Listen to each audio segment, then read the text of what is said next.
So, I had the final standing, Yu-Gi-Oh player. So going first place with 12 matches we have still Duran winning 2 packs of the actual pack.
What's up, guys? Korean and A&D back on commentary.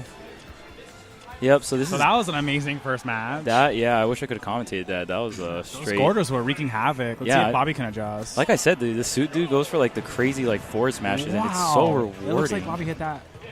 Wow. Luma must have like a lot of damage already. Like this D3 is just impressing everyone today. All right, so he's got him on the ledge.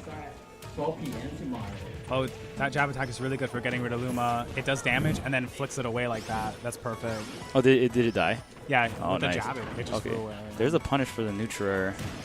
Suit is just getting so much Gordos off, and I'm just like, I think that might be putting Bobby on tilt. There's just so many Gordos coming at him. Like, you would think with Luma out there, it would be so easy to reflect it.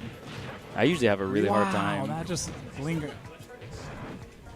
Yeah, but if you hit Gordo, or if you hit D3 before he hits the Gordo, I don't think it has a hitbox. Oh, okay. Yeah, so like that it was just lingering there, but it wasn't gonna have it. Right, it has no hitbox. Oh, and there we go. Bobby closed out the stock. I think Bobby was just kind of like thrown off from the D3. He was a little flustered. Yeah, like just from like if he just plays standard. Yeah, exactly. Now he's just closing in on him, like doing so much damage. Good DI by Bobby. Yeah. That should be good DI, and okay. See, there's the punish from all those ballsy. See, these up airs are so good. Oh, that was really smart by Bobby. So he just with the up air threat, he just got a free up smash out of that. So much damage. Oh. He's gonna close out the kill there. D3's Bobby has a 63 or 66% lead. So how heavy is Rosalina? Rosalina is quite heavy. The Gordo was fresh, and he hit him with the hammer and the Gordo. So because I'm trying to get a feel for like the percentage differential, like. Rose is actually pretty heavy, like okay. Not as heavy as D3, but she's got some weight behind her. What is this? Soot is this guy's name? So Soot really needs to stop throwing out those Gordos willy-nilly, especially when Bobby's in his phase. Because he's just gonna get punished. Well, it was okay first game because like he wasn't getting punished, but I mean at this stage of the game, it's like kind of like I don't know. I feel like he's taking more damage than he's giving out Gordo at seems this like point. Such an effective tool here because then it bounces off Luma and still hits Rosalina. It's so interesting. Ooh, there's the up nice air. Sharp. It's kind of risky. Okay, well, there's a four. Oh, and there it is, Bobby with the up air. Look out! Those up airs are deadly. See, that was a way more convincing win. I just feel like Bobby just got hit by that like really off forward smash, and like he was kind of just getting like the feel for the Gordos. Yeah. Because I would be on tilt too if Gordos were smacking me in the face every so often, like when they shouldn't be, Right, exactly. So we're gonna go on to game 3. Do you know if Soot plays any other characters, just D3? Or I only saw him play D3. I don't know if he has any pockets. He seems very comfortable with it. Yeah.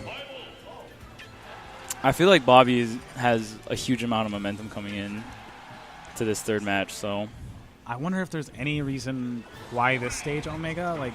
Well, it's a wall, maybe. Also, I don't know. Is that seems worse for Rosalina because then she doesn't have the option to ride up the lid. She has a guided path up. So yeah. I would expect D3 to run off and back air maybe her into the stage. Mm-hmm. Let's see if that plays out in this match. See, this is where it gets really hard for D3 when like it gets to the point. Well, it gets to the point where like you can't depend on Gordos to space anymore, and then Rosa just has complete control of the map, and you're like you're just struggling to get back. You know what I mean? So like, see, he just keeps getting knocked off, yes. and since Bobby at this point is not getting hit by the Gordos, it's really hard for him to get back on because he was pretty much banking on him to get hit by the Gordo, and that's a free way to get on back to the stage. Now I see a lot more use of the neutral air, which we weren't seeing in the other games too. So Bobby's finally getting his game going. Like, see, there we go. Yeah, exactly. Well, those neutrals just stay out so long, it's just gonna hit those Gordos back. This seems like a completely different match than from the first two. Closing it out with another up air, so Sut really needs to get his game going. There, Luma just dies on her own for no reason. Ooh. I feel like Sut is really depending on people to come into him, so he's kind of like throwing out these Gordos, and then he's like trying to like kind of trap them, right? So it's like the Gordos in the air, and then like your side tilting on the ground. Bobby's a little bit too experienced to fall for that. Yeah, for more than 1 or 2 games, because then Bobby's going to get his bearings, and he's going to understand what Sut is doing. Ooh, I felt like Sut could have punished her right there with the grab. But I'm surprised Bobby didn't continue with more up air. Oh, and there's the forward smash. Sut can really do this. This is not over. It is not over. He's only at 54%, not too bad for D3. See, D3 has such good range with that tilt and his pummel that like it just gets damage on Luma. Like that's what I like seeing from. See, this is where it sucks for D3, man. Once he gets on the ledge, it's really hard for him. Oh, and he gets back. I was surprised no grabs in that situation. Yeah, he could throw her away and then just regain the middle of the stage control. Interesting thoughts by Sut. Oh, wow. That was a like unexpected up air. Yeah, the up air shark. Like that. Oh, Bobby really tacking on that damage. Play it safe, though. This is very dangerous. I don't think Bobby's going to fall for any of those up air sharks anymore. He's using the down air, keeping a very safe distance. Sut is just standing in place. He's just he's putting Sut in these situations where it's like my only option is just to like go for these desperate forward smashes, which get punished. Now it seems like Sut is the one on tilt because he seems that everything that he's doing is not exactly working, but exactly, and he's just Luma's dead. So that was actually pretty worth it. Actually, I was gonna say that was like a really punishable. Luma appeared, it was dead already. So I see Sut take advantage of that. But see, in the end though, like, is that worth it? Because like him getting thrown out there, like, nice by Bobby. And there's game 3. See, Bobby just not getting flustered there from the D3 Gordos and stuff. Just, from game 1, he just kind of regained his positioning and that's knew what you he have had in to a do. 2 out of 3 situation. You have time to get a feel for your opponent and then adjust, and that's exactly what Bobby did. Yeah, that was well played by Bobby. I'm wondering, I haven't seen Kevin play too much of this game, actually.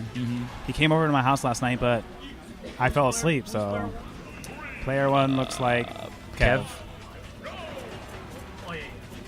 So it looks like Kev went Bowser, and I'm assuming, Void did go Sheik. So, one of the early thought best characters, Bowser, going up against, if you ask me, the best character in the game, Sheik. Yeah, I do feel like Sheik's the best character. I feel like Bowser has a little trouble, but he can definitely get some cheesy stuff off. Like, he just has to tack on here and there, and then he can just get a really good like back air or out of the water, or down B. So it's like this matchup, I feel like it favors Sheik, but if she does like one little mess up, it's a stock. So the one thing that Sheik has against Bowser definitely though is she has a lot of strings against him. So like almost like you can just do any throw and then you go straight into like some forward air or anything like that. So it looks like those strings are being applied right now by Void, and he's catching up to Kevin right now. Ooh, great forward smash. Yeah, Kevin had a really good lead. So I think Void kind of got his ground back. His neutral game's a little bit better. Wow, that was very risky. Wow, that killed him. Well, that was just bad DI. He went straight left. But wow, that was very unexpected. Kev didn't pummel right there, so jumping right into the nades area is probably not the smartest I think. Oh man, that was almost a suicide right there. Oh, nice. I thought Kev was gonna get the punish on that. Oh, and no punish for the get up attack. Void seems a little bit like he doesn't know exactly what to do in some situations. I don't think he has had much playtime against Kevin. So well, Kevin has really strong like spacing in general. Like as a player, like even like in Brawl and stuff, his spacing is really good. His punish game's amazing. and he nice like bouncing fish. yeah, he like gives you little room to punish him. That's why he was such a good brawl player. Like even you could play almost any top tier character, and he's just gonna Wow, the second outplay you just like that. throwing him off the stage. That was a really nice up smash there So by just Void. like the beginning of the match, Void still has a lot of ground to make up if he wants to get the lead from LT. Oh yeah, but Void's a player that he won't rush it. He understands the situation he's in, so he's gonna play it safe, get the strings off he has to get off on Bowser, and just not make any of those mistakes where he's just gonna get hit for like really big damage. Exactly. It's just wait for Kevin to have lag and then grab him and Right, do an exactly. aerial. That's the formula right now. Yep, and you just gotta stay away from those ridiculous like Bowser grab range or any of that. Oh, so was that it? That was it. Yep, and that'll be the stock. So I felt like he probably should have rolled right there. That was just probably a technical mistake right Wow. Yes. I still don't believe that shield breaks like that. It's just so jarring. Well, you have to. He messed up the. You have to let go of your shield. So once you get hit by the butt, you need to let go of your shield because there's another hitbox that hits and it just does pure shield damage. It doesn't do any real damage. So if you ever go up against Bowser, one hold down B you should break your shield, but as long as you don't shield that last hit after you get your shield hit initially, you won't get broken. I think that alone does like half your shield. It's ridiculous. Yep. Let's see if Void can adjust his strategy. Yeah, those are the strings I'm talking about. That was just like And forward air, grab, forward air. Here we see the strategy already being taken in place because he went to Battlefield. Exactly. The platforms would stop the down B from breaking his shield Exactly. again. What was the last match one? Smashville? So, I mean, that's just a generally better stage for Bowser. He has a little bit more options when he's coming down from the ground. This definitely cuts off those options. But Bowser can... Ooh, that was some swag right there. Look at the percentage differential right now. Void is really just sending a message to Kevin. I mean, but as we saw with the match with Mr. A, never count a Bowser out. Yep. Even if he's like at 150 and they're at like 40, it's like, oh, okay, cool, I can just kill you. And not to mention those platforms are really handy for Sheik. Yep. Just continuing her string. Honestly, the only thing I can see Bowser using those platforms for is like maybe getting a shield poke up smash or something like that. Wow. Yeah, I'm just from the stage alone. Void knows how to play this stage with Sheik really well. Right now. Oh yeah, more definitely. Needles. We are finally seeing Void use the needles. I didn't see him use it much at all. And Oh man, is that whole great. Good DI by Void. If he would have died right there, that would have been really troublesome. And when that happens, even 1% after almost dying like that just is worth it. Yeah, because your stock was almost gone. Exactly, and I played this matchup a lot with Void. It's really tough for Bowser when he dies first because Sheik has so much strings on the Bowser. So as long as Sheik just doesn't get hit by any of his power moves, she can just come back and really tack on that percent. As we can see getting done here. Good forward tilt by LT, and it looks like Void's going to get back on the stage. Nice down tilt. He needed that very, very badly. Yep, 53%, not too much for Bowser especially. Nice side B. We're going to see any follow-up? Nope, no up air follow-up. We haven't seen Kevin do the side B at all this whole set, so... I actually feel like side B is a really good kill move for Bowser if you don't stale it out. Yeah. So we see that he's in trouble, so he's implementing new strategies as he goes, like punishing a new move on Void that he hasn't seen yet. That was very uncharacteristic of Void. I know when I play with him, he like barely will give up stage control to go out there and actually do something. But he went out there for the bouncing fish and rewarded with the back air as well. Nice pressure with those grenades, getting a free grenade. grab. Your instinctive is to shield it because you see such a big explosion around you, and then Sheik just is free to go in and grab you. Surprised that up smash wasn't punished from LT, but oh man, he tried to go for it with a read. Oh, I'm expecting Kevin, if he did live, to start punishing that bouncing fish a little bit more because Void is doing it more often. Yeah, but I don't think Void is gonna. Oh, and that'll kill. I think Void was going more for those bouncing fishes just to close out the stock right there and just end the game. So, Bobby, this is a 2 out of 3? Okay. So it's already to the last game. Yeah, it is, right?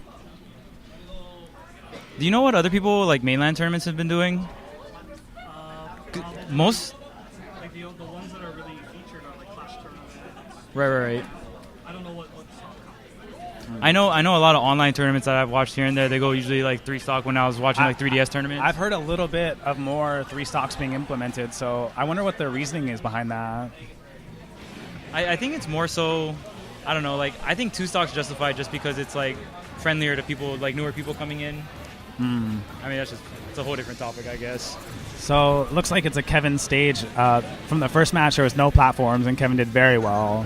Oh, so yeah. we can see if that translates again into this match. Well, That's Bowser... why, that's why winning the first match is so crucial, because you get the last counter pick. Exactly. Void with a beautiful up air. When you do any move with a multi-hit, if you fast fall it, it'll spike. So what Void did right there was he did the up air, which is a 4-hit move, and then he just fast fell it, and he went right into a grab. Very nice. It brought Bowser back to the ground instead of shooting him upwards. Void playing very more careful this time, not getting hit by any of those random down Bs anymore. Again, we kind of usually see Kevin take a lot of the grunt of the percentage in the early game, but he can really rack it up as the game continues. Ooh, Nice wow. punish. That was very unsafe. I thought he wasn't in grab range, but Bowser just has like really good grab He range. does. He took D3's grab range. He got thiefed. I mean, Void can't play Sheik like it's Martha and try and forward it, like that approaching forward air. It just doesn't seem. And as you notice too, Void is not trying to do this like nonsense spacing game with the Bowser. Like he's trying to throw more grenades. He's trying to retreat a little bit more.